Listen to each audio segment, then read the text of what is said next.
Hello সবাইকে, সবাই কীরকম আছো? আশা করছি সবাই ভালো আছো আর আমিও ভালো আছি। তো ঘুম থেকে উঠে আগে একটু আমি চা খেয়ে নিয়েছি। তো চার সঙ্গে ছিল রুটি আর আলু ভাজি। তো খেয়ে আমি ফার্স্টে স্নানটা করে নিলাম। স্নান করে ফ্রেশ হয়ে সিঁদুর টিঁদুর পরে চলে গেছি রান্নাঘরে। তো গিয়ে দেখছি মা সয়াবিন তরকারিটা করে নিয়েছে। আজকে আমাদের শুক্রবার নিরামিষ হয় রান্নাঘরে।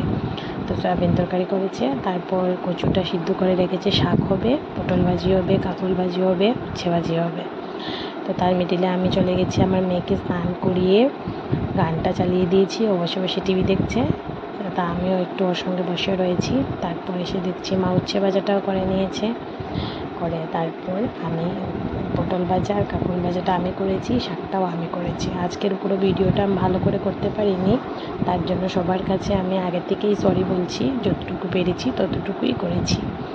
যতটুকুই করেছি সবাই বলবে, লাইক কমেন্ট করে কীরকম হয়েছে কীরকম না। তো ভাজা নামিয়ে আমি শাকের জন্য বাদামটা ভালো করে ভেজে নিয়েছি। ফার্স্টে বাদাম ভেজে তারপর শাকটাকে সম্বাস দেবো। তো শাকটাকে শুকনো মরিচ, তেজপাতা, পাঁচফোড়ন দিয়ে সম্বাস দিয়ে শাকটা দিয়ে দিয়েছি।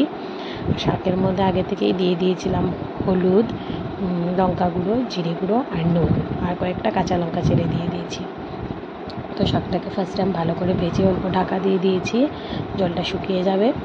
তো শুকানোর পর শাকটাকে আমি ভালো করে আরেকটু কষিয়ে বাদামটাকে আগে থেকে ভেজে রেখেছিলাম, একটু থেতো করে নিয়েছি, নিয়ে বাদামটা দিয়ে দিব আর অল্প একটু চিনিও দিয়ে দিব। চিনি দিলে কচু শাকটা খেতে আরও বেশি ভালো হয়।